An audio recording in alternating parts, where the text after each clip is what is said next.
Annabella, Annabella, Punchinella, me no fella. What can you do, Punch?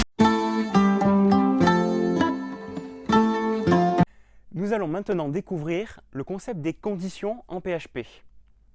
Les conditions nous permettent de dire par exemple, si mon visiteur est un membre inscrit, alors affiche-lui sa page membre. Sinon, propose-lui de s'inscrire. Grâce à ça, on peut réaliser ce qu'on appelle des sites web dynamiques, c'est-à-dire des sites web qui s'adaptent en fonction des conditions, en fonction de nos visiteurs.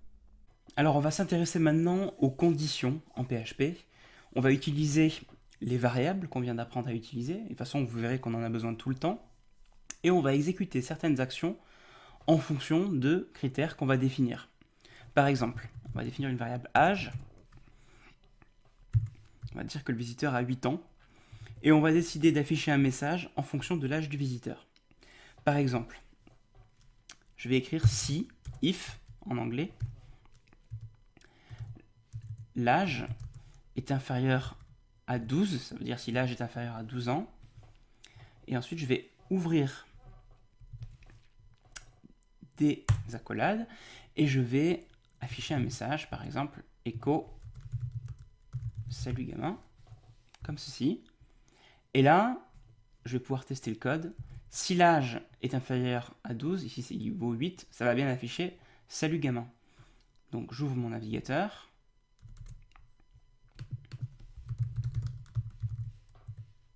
Voilà, ça affiche bien salut gamin. A l'inverse, si je mets un âge plus avancé, par exemple 22, comme 22 n'est pas inférieur à 12, ça ne va pas afficher salut gamin. Du coup, ça ne va rien afficher. Voilà. Il faut savoir qu'on peut faire beaucoup d'autres conditions. Je vais vous en montrer quelques-unes. Ici, j'ai fait si l'âge est inférieur à 12, mais je peux aussi faire supérieur à 12, comme ça, ou encore supérieur ou égal à 12, ou encore inférieur ou égal à 12, comme ceci. Si je veux dire si l'âge est égal à 12, là, il faut mettre 2 fois le symbole égal. Attention, parce que c'est une erreur qu'on fait très souvent. 2 fois le symbole égal, ça permet de tester l'égalité, si l'âge est égal à 12, tandis que une fois le symbole égal, comme ici, ça permet d'assigner la valeur à la variable. Là, ça veut dire que on met 22 dans la variable âge. Alors que là, ça veut dire on teste si âge vaut 12. Si jamais vous faisiez juste ça, ça aurait mis la valeur 12 dans la variable âge, ce qui n'est pas du tout ce que vous voulez faire. Donc attention, quand vous testez l'égalité, c'est 2 fois le symbole égal, comme ceci. Si vous voulez tester si ce n'est pas égal, là vous devez faire différent de. Point d'exclamation égal, ça veut dire si l'âge est différent de 12. En plus de la condition avec un si comme ceci, vous pouvez faire une condition sinon. Alors, on va revenir sur si l'âge est inférieur à 12 et sur un âge de 8 ans. Et on va écrire ici else, ça veut dire sinon. Et là, sinon, on va dire par exemple bonjour cher adulte.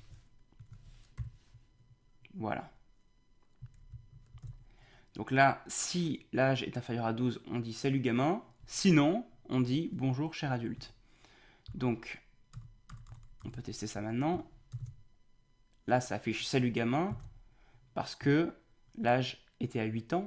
Mais si on met par exemple 40, là, ça va rentrer dans la condition sinon qui est bonjour cher adulte, comme ceci.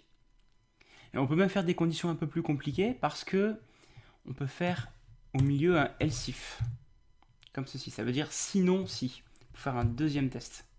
Alors là, on peut écrire la condition, par exemple, else if âge est égal à 14, on peut écrire echo, tu as 14 ans. Voilà, c'est juste pour vous montrer le principe. Là, on va tester si l'âge est inférieur à 12, on affichera salut gamin. Sinon, si l'âge est égal à 14, on affichera tu as 14 ans. Et sinon, c'est-à-dire dans tous les autres cas, on écrira bonjour cher adulte. Voilà, c'est juste un exemple pour vous montrer le principe. Et là, ça affiche toujours bonjour cher adulte. Par contre, si je mets 14, ça va écrire tu as 14 ans comme ceci. Voilà. Quand on fait des conditions, il faut savoir travailler avec des booléens. Je ne sais pas si vous vous souvenez, ce sont des variables qui peuvent valoir soit vrai, soit faux, true ou false. Donc, par exemple, je peux faire une variable adulte qui indique si la personne est un adulte. Et la réponse est soit oui, soit non. Par exemple, là, je vais dire adulte égale true, ça veut dire c'est vrai. Et là, pour tester ce genre de variable, il suffit d'écrire juste le nom de la variable. Et ça se lit très bien. If adulte, ça veut dire si c'est un adulte, donc ça veut dire si adulte c'est vrai, alors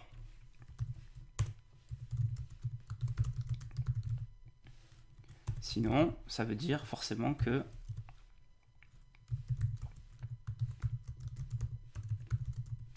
tu es un enfant. Voilà.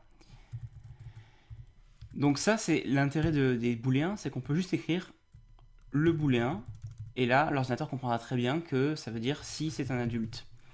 On pourrait aussi écrire si c'est égal à true, et comme ça marche très très bien, mais c'est un peu plus long et ça ne sert à rien en fait. Donc en général, on écrit juste le nom de la variable, et on comprend très bien. Si on veut inverser le test, c'est-à-dire si on veut dire si ce n'est pas un adulte, on doit mettre un point d'exclamation juste avant le nom de la variable. Ça veut dire si ce n'est pas un adulte. Et dans ce cas-là, pour que le test marche bien et soit logique, il faudrait évidemment inverser. Voilà. Si ce n'est pas un adulte, là on écrira tu es un enfant. Sinon, ça veut dire que c'est un adulte, donc on écrira tu es adulte. Il faut savoir qu'on peut aussi combiner des tests. Par exemple, ici j'ai une variable adulte qui vaut vrai, et je vais créer une variable non qui vaut Bernard, par exemple. Et là, je veux tester si la personne est un adulte et qu'elle s'appelle Bernard. Là, je peux faire ça d'un seul coup avec if $adulte and, ce qui veut dire et, $non est égal à Bernard.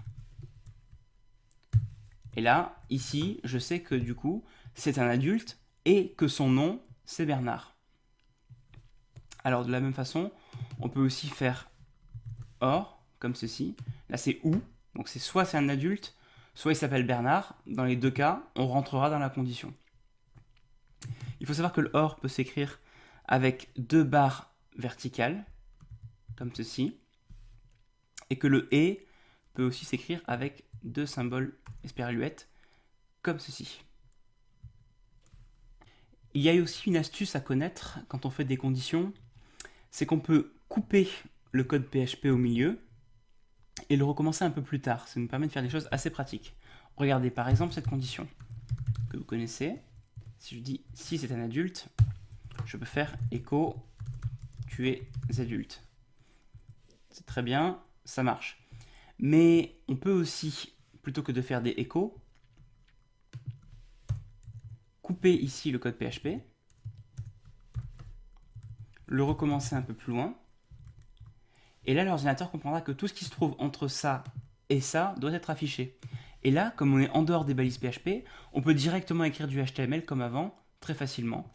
On peut écrire tu es adulte comme ceci, on peut écrire plein de textes si on veut, on peut très bien aussi mettre des balises, par exemple balise de paragraphe, etc. Voilà, donc là l'intérêt, c'est vraiment une astuce à connaître, c'est qu'on peut fermer la balise PHP, écrire tout ce qu'on veut au milieu, réouvrir la variable PHP, et ensuite fermer les accolades, et l'ordinateur comprend que c'est entre cette accolade et cette accolade qu'on va tout afficher si la personne est un adulte. En plus des conditions if, else et else if qu'on a vu tout à l'heure, il faut savoir qu'il existe un autre type de condition un peu moins fréquemment utilisée, mais qu'il faut connaître, c'est la condition switch. Comme ceci, switch âge. Et là, ça permet de faire plusieurs tests sur une même variable. Et on va pouvoir écrire case